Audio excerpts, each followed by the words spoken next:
Hello everyone, thank you for joining us today for Reap the Benefits of Personalization presented by LexNet 701. My name is Christy Bookman and I'll be presenting our short webinar today. We appreciate you taking time out of your day and perhaps even your lunch hour to join us. Currently we have all attendees muted and we'll continue to do so throughout the presentation. So if you have any questions, we definitely want to receive them and we'll be watching for them to answer. Please type your questions using the GoToWebinar console over on the right of your screen, and we will be watching for them as we go along and answer them at the end of our presentation. We have several different attendees today from all different sizes of universities, and I'm sure that you have all different types of programs as well, so hopefully everyone will see something that they can get some tips on. So without any further announcements, let's jump in and get started.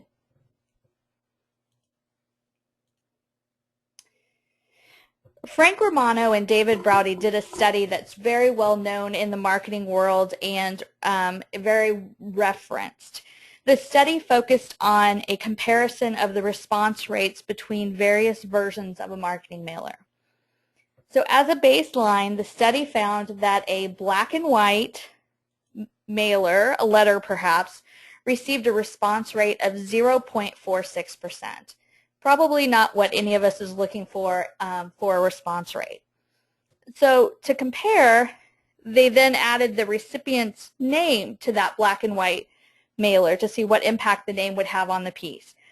They learned that by simply adding the recipient's name to a black and white mailer would yield a 44% higher response rate than that of the static black and white. So next they wanted to measure the impact of color. Romano and Browdy created the same static mailer, and perhaps it was that same letter, and printed it in color. Nothing else changed. When compared to the same black-only piece, the response rate increased by 45%. Now Browdy and Romano repeated the test using the color mailer, but they added the recipient's name just as they had with the black only. And the increase over the static black and white mailer that was used as the base was 135%. So they're definitely making good progress and giving us good information to work from. This next test is the one that we're going to focus on today.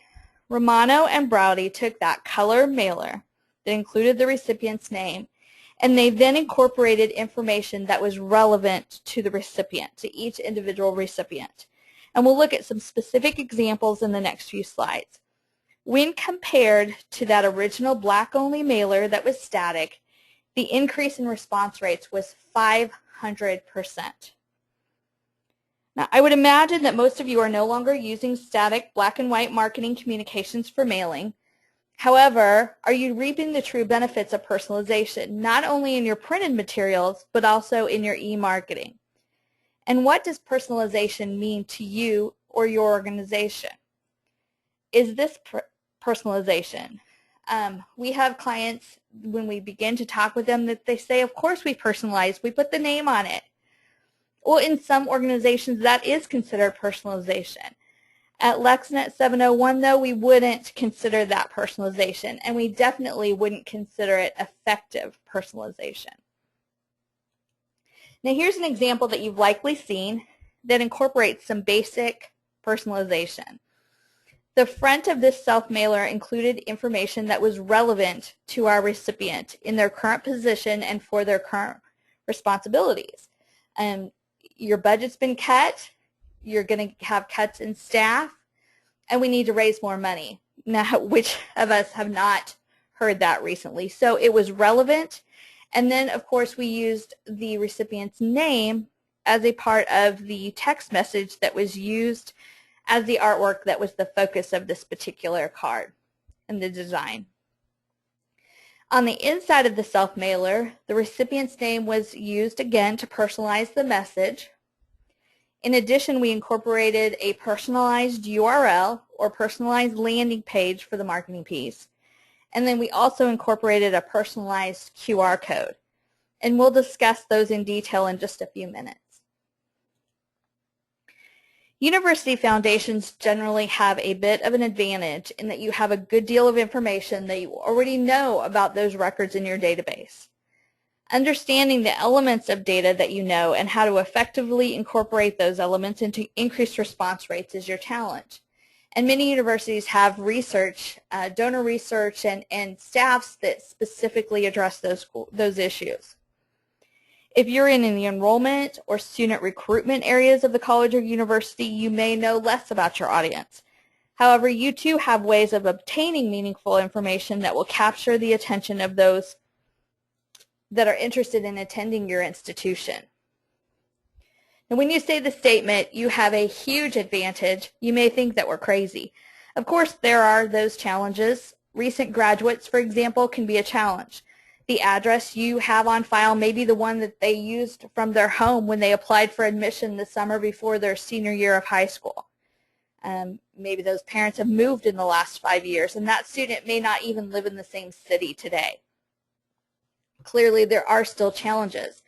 But think about the alumni database at your university that's used for annual giving or scholarship campaigns.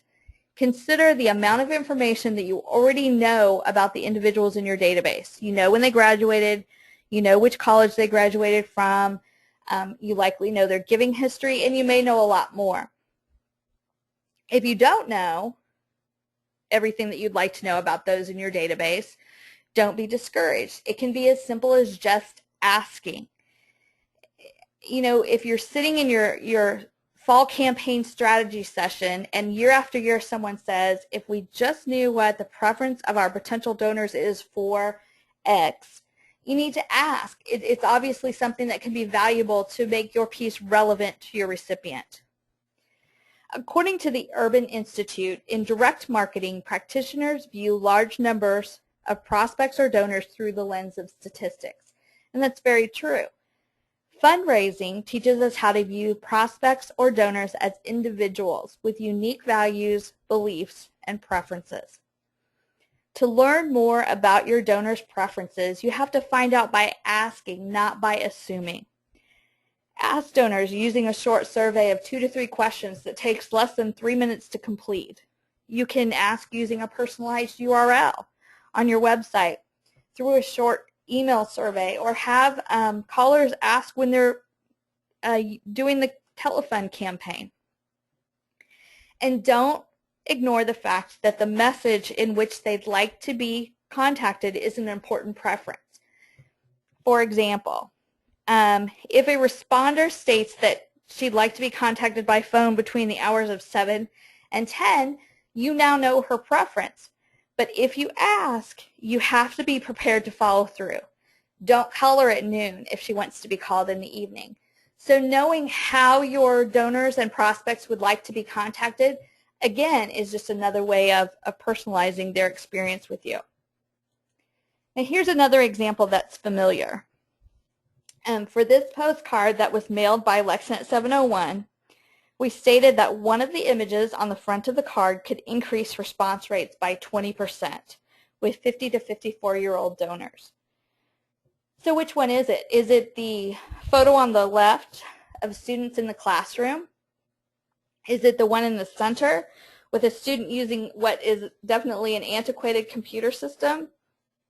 Or is it the third photo from the entrance to the university?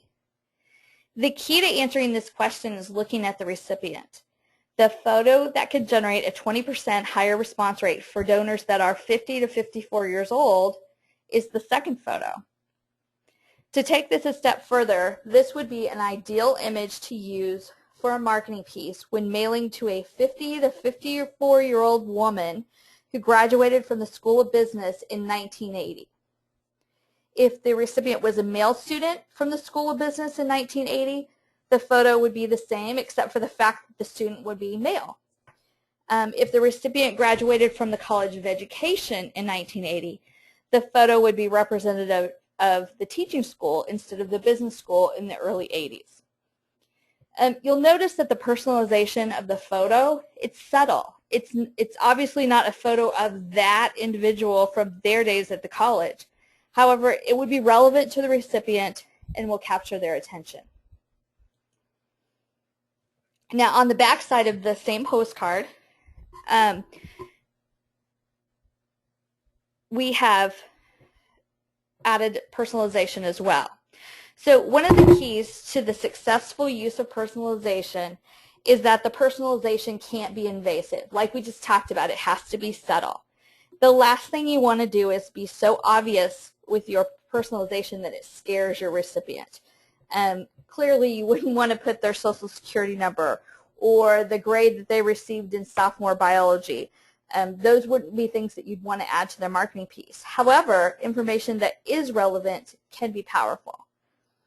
And personalization shouldn't be limited to only print. Like we talked about, it could be the method in which they're contacted. Email marketing should also follow the same personalization philosophy. And printed marketing materials can also bridge to personalization on the web. And the backside of the postcard is a good example of that. We, of course, incorporated the user's name, the recipient's name, and then it also incorporates a personalized landing page. And that page was accessible through the personalized URL or through or the web address that was printed on the back of the card here, or it could be accessed through the QR code. I think everyone is probably familiar with QR codes, but if not, a QR code is a barcode that can be scanned and read by smartphones that allow the user to go straight to the landing page from their mobile device. The key is, if you're going to incorporate QR codes into your marketing piece, you have to make sure that the page that you're taking the user to is mobile compatible. And that's one of the biggest mistakes made with QR codes today. The QR code is on there, it's fun, it's new, it's something that people want to play around a little bit with.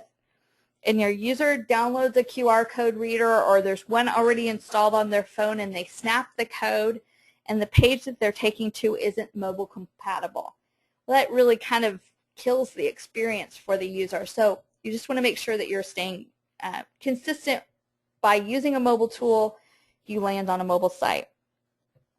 Now, the landing page that you land on, there's two different types of landing pages.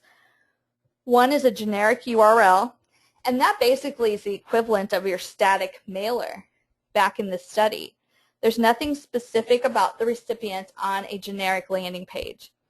Now, personalized URL, or PURL as they're called, is just that, it's personalized. The name of the recipient along with images that are relevant to the individual recipient should be used. And the same response rate increases occur as were reported in the Romano-Braudy study for print. More than 80% of individuals will leave a landing page within 0 to 8 seconds. 80%.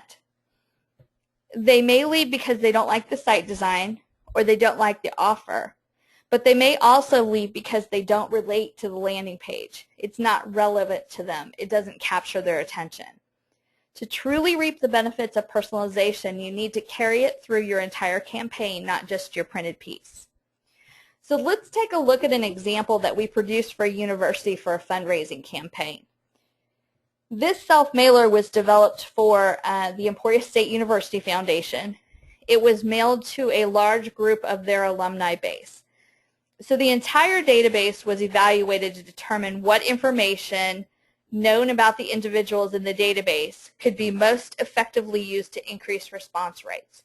So going back to that data, several segments of users were carved out to construct the campaign. And the segments included 4 things. One segmentation tool that was used was using the decade in which recipients graduated. The second was the college from which the recipient graduated, and the third was their previous giving history. And the fourth area of personalization was their name. So it was a decade of graduation, college from which the recipient graduated, and their previous giving history. So first, the recipient's name was incorporated into the piece, and in this case it was used in the headline.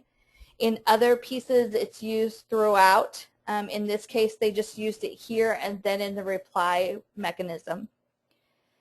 Second, the self-mailer was designed for several different decades. The photo strip on the left side of the piece, that image was actually pulled in based on the fact that Jeff graduated in the decade of the 80s. The copy in the second paragraph of the self-mailer was also populated based on the decade of graduation.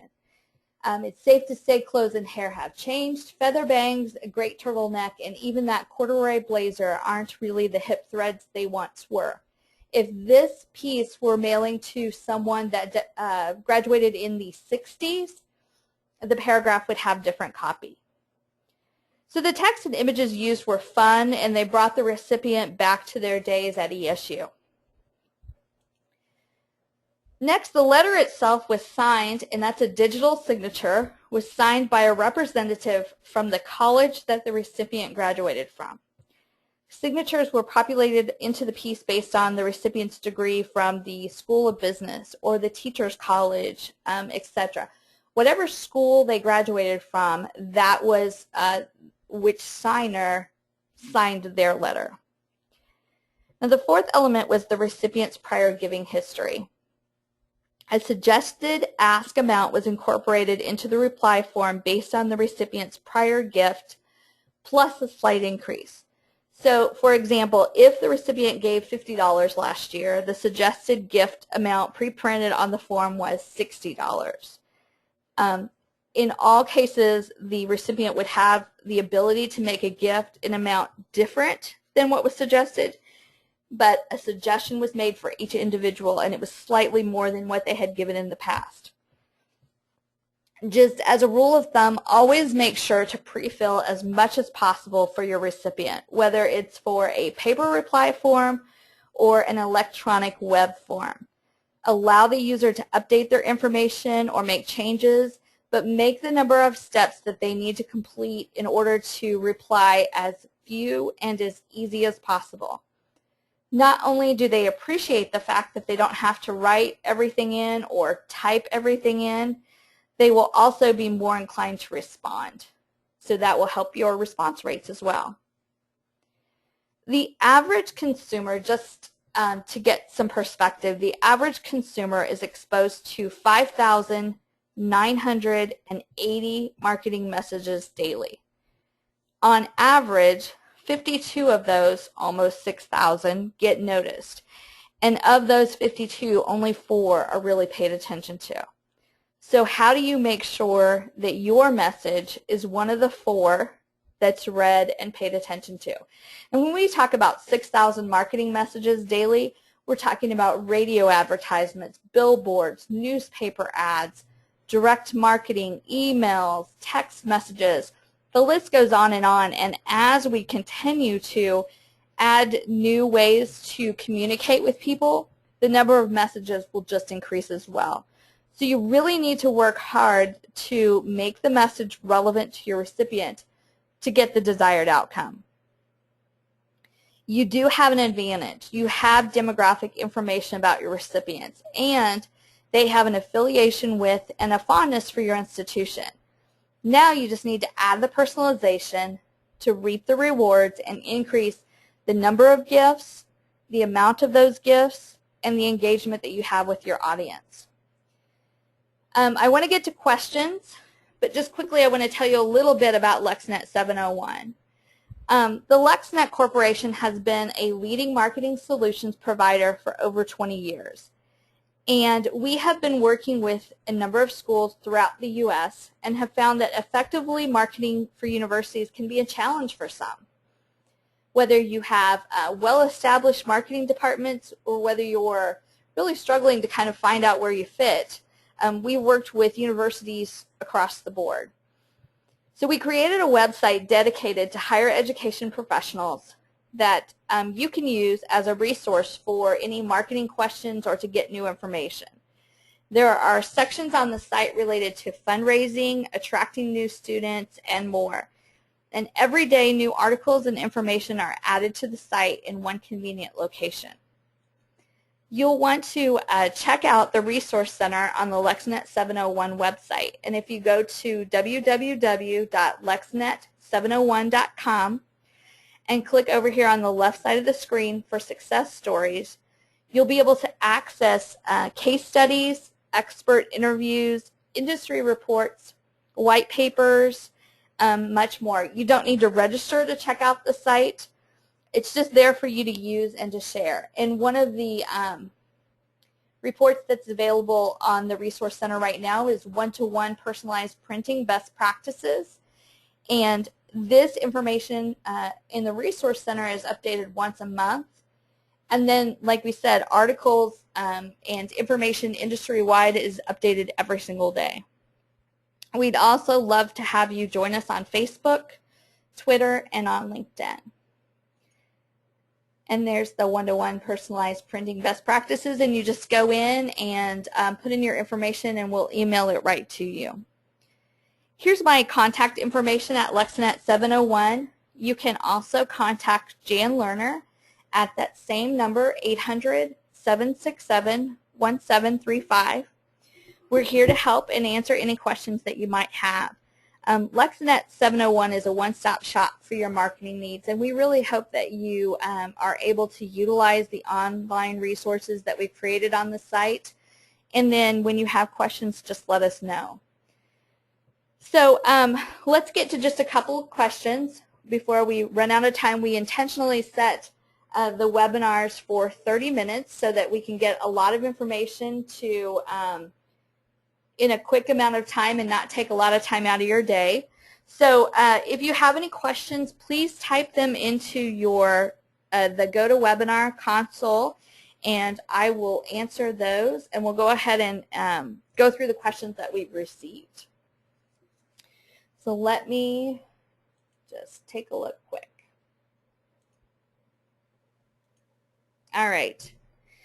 First question is this: we have tried to use personalization, but it always seems that the variable printing process is too expensive. How do we justify the additional expense? That's a great question, and honestly, it's one that we speak to very often. We understand that your budgets are tight, and we understand that you're having to do more with less. You have fewer resources, and you still need to raise money. First, let me just say digital print is more expensive than a traditional offset or litho print job in many cases. There is a break-even point for traditional printing jobs, at which point variable data printing may not make sense. But what you're doing is likely not a traditional print job. You're not doing transactional printing. You're not doing statements that are the same for every person. You're asking for your friends of your university to send you money. You want them to enroll their student. You want them to attend an alumni function. You need to engage them and compel them to take the action that you're asking them to take. In traditional print, you're taught to look at a cost per piece. And we encourage our clients in higher education to look at the cost per response or the cost per donation. What's a new student worth to your university? What is a donation worth to your foundation? In many cases, the institutions that we've worked with have actually decreased the number of individuals that they're mailing to for their annual campaigns. They don't just send out a plain package, a static mailer to everyone. What they're doing is mailing to those individuals that are most inclined to give, and they're reaching them through personalized campaigns that generate results. They're able to mail a better piece to fewer people and are netting more revenue. A great way to get started is to do an A/B test. Just as Romano and Browdy did, mail a specific quantity of static mailers or, quote, what we've always done mailers, and then mail a specific quantity of highly personalized, highly targeted mailers and see which does better.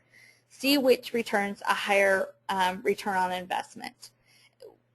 A/B testing is a great way to see if you're ready to go to the next level with personalization and to prove those results, whether it be to you or people above you who you need to justify to. Next question. In the example that you showed for the university that had the information broken out by decade, which I think that's the Emporia State Unit example, it looks like a lot more work to set up all the different forms for the variations. Is that expensive, and how much more time do we need to allow? So let's just go back quickly and take a look at that piece. It's actually much easier than it appears. And that's the beauty of variable data printing, and that's how we can economically and effectively allow you to do the personalization. So in this situation, we had one form. There was just one form that had to be set up. Graduates for this mailing were from the decades of the 50s, 60s, 70s, 80s, 90s, and then graduates from 2000 to 2009. So that's 6 different options for decades. So the photo strip and the paragraph here, there were 6 different possibilities of what they could be. So as the self-mailers were printed, the code that was written by our LexNet 701 programmers pulled the correct photo strip image, the correct variable paragraph, the correct signature, the correct ask amount, and the correct name. So those elements were pulled from the database and then used to create the final letters as they went through the printer. We have a staff of programmers here, and they're very good at what they do, and they help us do the composition, create the composition process for the pieces. During our quality control review process, we look at all possible combinations. We look at longest names, shortest names. There's just a whole process that we go through to make sure that everything's set up correctly and that the information that was pulled in is the correct information. We also give our clients the opportunity to do that same review on their end before the whole job is sent to our printers. So by utilizing the personalization, it really doesn't take a lot more time. I mean, 6 sets of images needed to be set up and 6 paragraphs needed to be set up. But other than that, the form itself is just the same, just utilizing the 6 different options. And do we have any other questions? Those were the 2 that we've received. If you have questions and you just don't choose to ask them right now, again, please feel free to contact us, contact Jan Lerner or myself, and we'll be happy to provide any answers that we can. And check out the Resource Center. There's lots of great things there that you are welcome to use. I'd like to thank you again for joining us today. Please note that we will be having a new LexNet 701 webinar each month, and announcements will be made on our Facebook page, through LinkedIn, and through Twitter. So you're also welcome to check the site, and we'll be updating information about future webinars there as well. So thank you again for joining us. Have a great afternoon, and we hope you've enjoyed our presentation.